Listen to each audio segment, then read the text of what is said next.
მოგესალმებით ძვირფასო მსმენელებო, მე გახლავართ ჟანო მამიჩაიანი სოფელ ბოლნისის საჯარო სკოლის მოსწავლე. ჩემ დღეს ჩემთან ერთად არიან ლენა და მარინე შილაჩიანები და მალტი კალავერდიანი. დღეს ვეხებით თემას, რომელიც ყველაზე მძიმე ტვირთია ადამიანის სულისთვის, უსამართლობა. როგორ მკლავდება მას ბავშვი, რომელსაც არც მშობელი ჰყავს და არც დამცველი. თემაზე საუბრისას ვეყრდნობით გურამ გეგეშიცის მოთხრობას, რომელიც მოგვითხრობს ორ ძმაზე, რეზიკოსა და მის უმცროს ძმაზე. ერთ-ერთ ცხოვრების მწარე გამოცდილებამ შურიზიებისკენ უბიძგა. უფროსი რეზიკო გამდარი და მაღალია, პატარა კი მუსულქანი, ფუნთულად, წითელი თმით დაყავდა ჯაფრიანი სახით. ისინი მიუხედავად განსხვავებული სიამისა და ყანის ფერისა. უფროსი შავი იყო, მაინც გავდნენ ერთმანეთს, როგორც ძმები, მათ დარდით მოტეხილი მოხუცი ბებია. ზრდიდა აშკარა რომ ბავშვები არ უძლებდნენ ბებიას, რადგან მთელი დღეს უშქამოდ დაწალწალებდნენ ქუჩებში. ეს მარტივი და უბადლობა უსამართლობის პირველი ფორმა. ჩვენ ვხედავთ, როგორ აგვირდება უფროს ძმას ერთი ნაცნობის კაცი, რომელიც მათ მამას იცნობდა.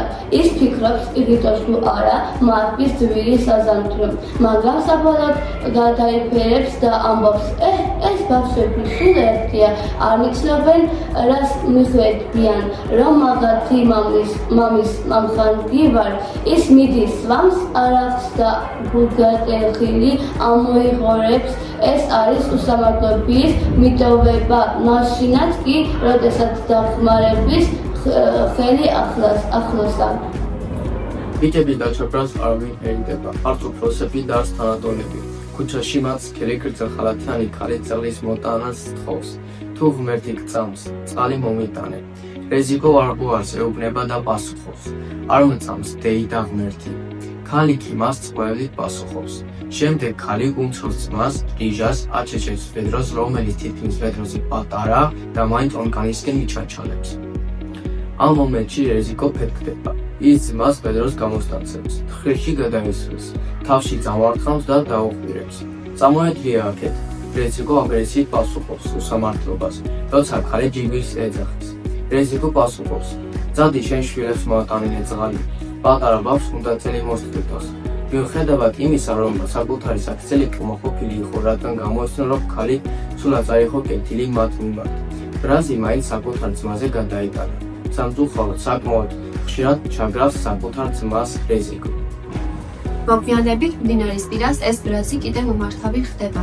როცა რიჟა ბრუნდება საბანაოზე და რეზიკოს ემუქრება პაპიროს რომ ეწევი, ბებიას ვეთქლიო, რეზიკო გაცოფდება. ის ცგებლას იქნევს და სცემს პატარა ძმას, რათა მოეცილებინა თავიდან ეს მძიმე და მწარე შეგრძნება. ბოლოს კი სასოწარკვეთილად ეუბნება. გაჩვილი, ნუტილი, თორემ, ნამთელი ძალით მოუჭერს ბავშვს სახეზე ხელებს. უსამართლობის ტკივილმა, რომელიც რეზიკოში დაგროვდა, უმცროსი ძმის სისხლიან და ტალახიან ფეხებზე გადაინაცვლა. უსამართლო იყო რეზიკო თავისი უდანაშაულო უსუსურო ძმის მიმართ. უსამართლობა არ მთავრდება. ბაზრიდან წამოსვლის შემდეგ რეზიკო იგებს, რომ მისი ძმა სხვა უსამართლოების მსხვერპლი გახდა. ომარამ მაღალმა გონიერმა და სწრაფმა 17-18 წლის ბიჭმა რიჟა წყალში კინაღამ დახარჯო და შუდური წაართვა. ომარა სიძლიერე და ხალისი რეზიკოს მთელი არსებით სძულდა. ომარასადმი სიძულვილი რეზიკოს მამოძრავებელი ძალა ხდება. ის ფიქრობდა, რომ მხოლოდ შურისიება შეეძლო დაებრუნებინა მისთვის ძველი ხალისიანი უზრუნველი სიმსუბუქე. რეზიკო ომარას სიმინდის ყანებში ეძებს, მიუხედავად იმისა, რომ ომარა მასზე დიდი და ძლიერი იყო.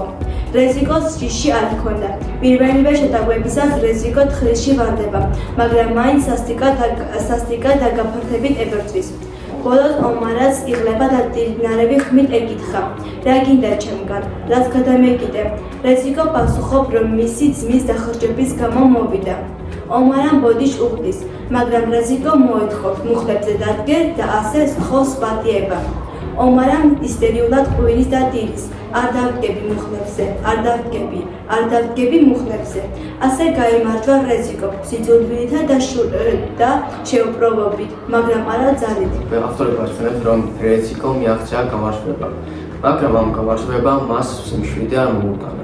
ის დაბნული იდგა და არ გრძნობდა სიხარულს. შურისძიებამ არაფერი შეცვალა. რაც მოხდა უკვე მომხდარი იყო და ამას ვერ შეცვლიდა.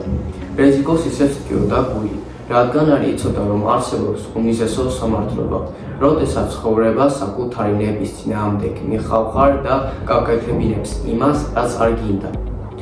ეს სამართლობა სამუდამოდ ტკივილს ტოვებს გულში, რომელიც აღარაფრით შეიძლება წაიშალოს. ავტორი ამბავს ამთავრებს ძლიერი გზავნილით. ამიტომ უნდა ეცადო, რომ არასოდეს არ გავკეთო ცუდი იმას, ვინც ისეთივე ადამიანია, როგორიც შენ თვითონ ხარ. მთავარი ეს არის და რა სიამაყე, მთავარია სიკეთე, მხოლოდ სიკეთე და სულგრძელობა, უმაღლესი და ჭეშმარიტი ადამიანური თვისებები, ყოველივე დანარჩენის მნიშვნელობა მოშვენებითია. რეზიკო ამას მხოლოდ ინტუიციით გრძნობდა. ის ბრუნდებოდა სახლში კიდევ უფრო დაბნეული და იმედგაცრებული, ხოლო მის ირგვლივ ქვეყანა იყო ისეთივე ბნელი და შავი, როგორც მისი ურუგეში სევდა. უსამართლობა, როგორც ჩანს, არის არა მხოლოდ გარედამოყენებული ტკბილი, არამედ შინაგანი ტკბილი, რომელიც შურისძიების შემდეგ ეუფლება ადამიანს და რომელსაც არ მოაქვს შვება. საბოლოოდ სიკეთე რჩება ერთმანეთის საშუალებად ამ ბნელი წრის გასახვევად.